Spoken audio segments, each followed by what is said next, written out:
Welcome back, everyone. This is DA Sports. I'm your host, DASASI. And thank you. This is episode number 10. We have a shorter show today. Today, we're just going to talk about the Thursday night football game, and then I'm going to get into my picks for Sunday.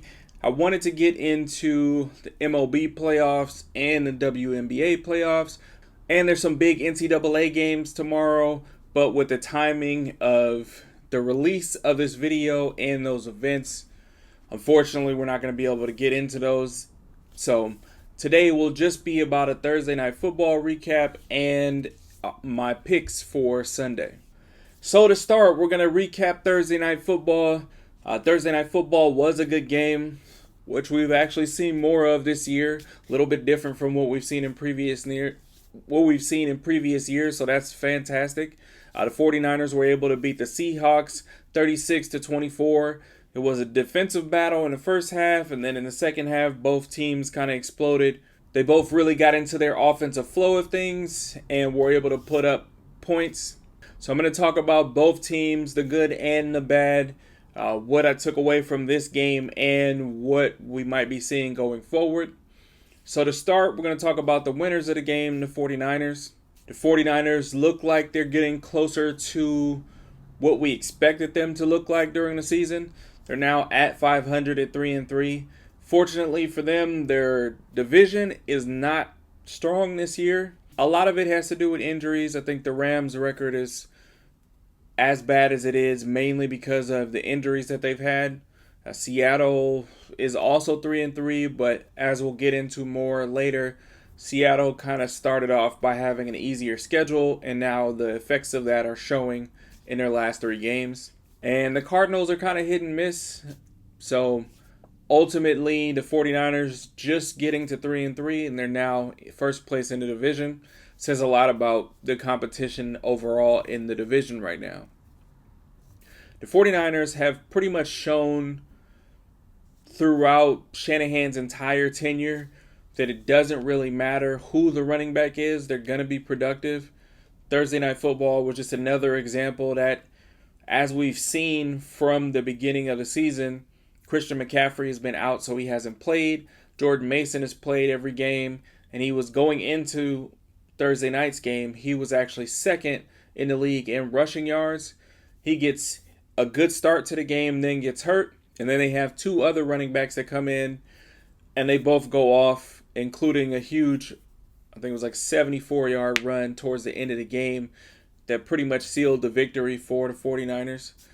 It definitely showcases the Shanahan structure in the run game. For those that don't know, Kyle Shanahan is the son of Mike Shanahan, who was a coach for the Denver Broncos back in the 90s, when they also had a very dominant running game. And even though they only really won when they had Terrell Davis, they also had productive rushing years behind other running backs who weren't as productive in other places. So Clinton Portis, Mike Anderson, a couple other people too that were able to rush for 1,400 and 1,500 yards. So it shows definitely that their system is tailor-made for running back success. Brock Purdy actually looked really good in this game. So hopefully, considering the strength of their division and as they pick up more and more momentum, it looks like the 49ers will get back on track and move back up in the hierarchy of the NFC tough teams. Now we got to talk about the Seattle Seahawks. The Seahawks looked more like, at least from my perspective, what I expected them to be like during the season. I did not pick them as a playoff team. If you go back to episode 1, you'll see they were not one of the teams that I picked to go to the playoffs. And I think these last 3 weeks have kind of shown that they are who I thought they were. They started off 3-0 through their first 3 games. They've now lost 3 straight. Unfortunately for them, it doesn't get any easier going forward. Their next 3 games are against the Buffalo Bills, the Los Angeles Rams, and then they play the 49ers again. So it's very plausible that they could end up 3-6 after starting 3-0. Now with the Rams' injuries, yes, they could get a win there, but even still, you're looking at 4-5. not what you expect from a team that started off 3-0. But I think that's pretty much where they're headed. Now, for the 49ers, even though this is a great win for them to get them back to 3-3, the one thing is that their schedule is also difficult going forward. Their next 3 games are against Kansas City, Dallas, and Tampa Bay. So even though they just got to 3-3, they could legitimately end up being 3-6 or 4-5 also. So both of these teams don't have easy schedules in the next 3 weeks. It will be very interesting.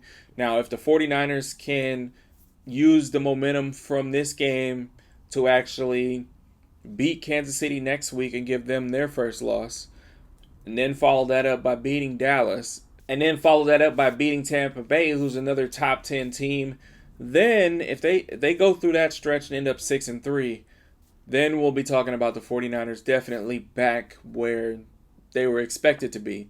Ironically, the game next week against Kansas City was one of the games that I actually predicted before the season that Kansas City would lose. So it'll be very telling for both sides whether Kansas City is essentially ahead of schedule or whether the 49ers are back on schedule, depending on next week's game. So definitely looking forward to that.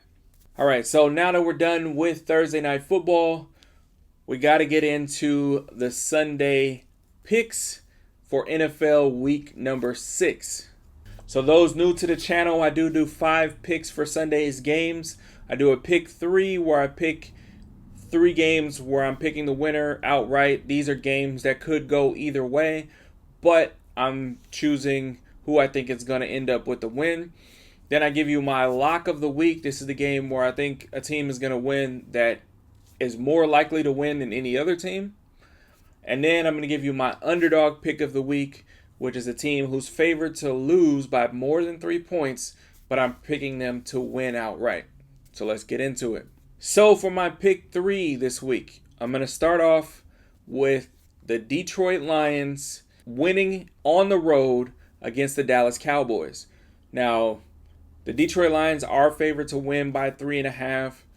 Traditionally, Dallas has actually been really good at home, but this year they haven't. I believe they've lost 2 in a row at home so far. So if they were to lose this game, there would be 3 in a row, which essentially is uncharacteristic for previous Dallas Cowboys teams.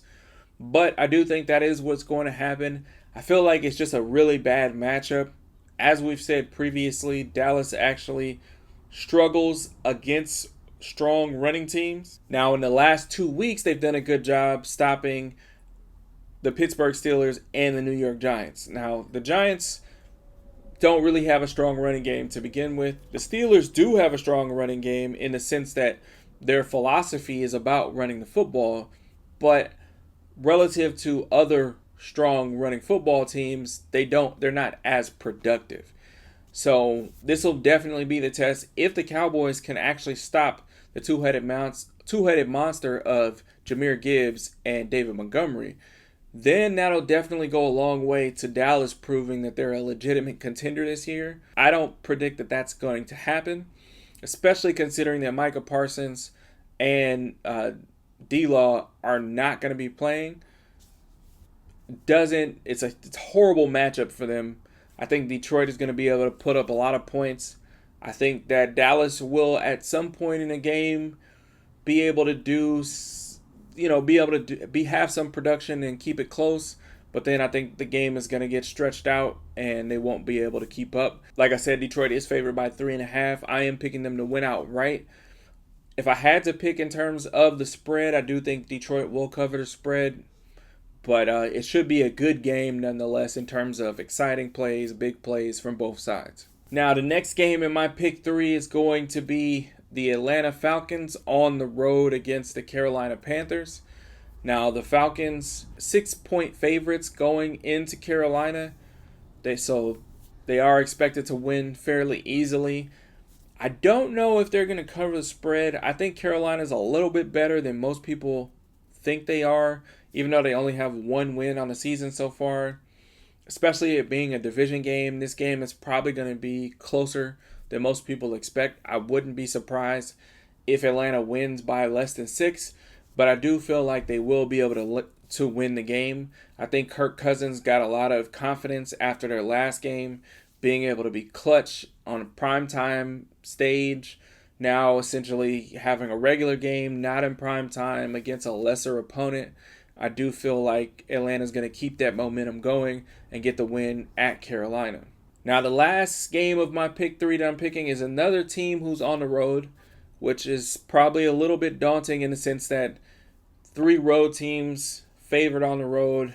Statistically speaking, one of them is pretty much destined to lose, but hopefully I'm right in this and that all these road teams are going to win.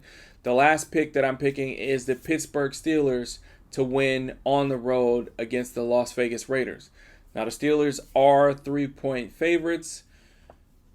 The biggest reason why I think the Steelers are going to be able to pull this off, even though they've been on a slide, they've lost 2 in a row, is because I just don't believe in the Raiders right now.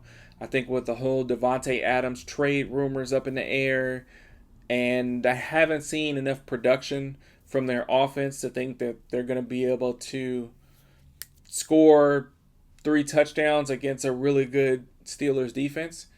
So with that being said, I do think the score is probably going to be low. I also think that Justin Fields is going to be a little bit more juice for this game because Russell Wilson is supposed to be back from his injury.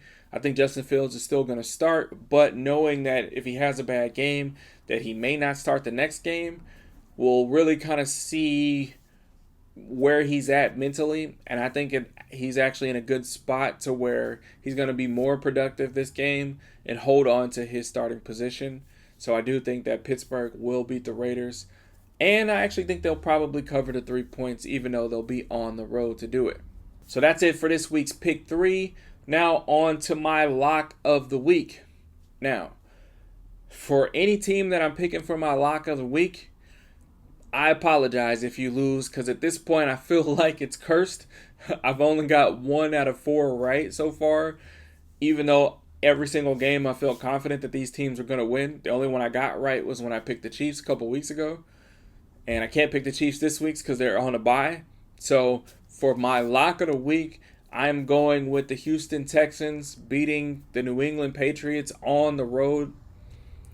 Probably another sign that it's not good considering the other 3 games I picked were also road teams. But I am going with I am going with Houston Texans to win this game.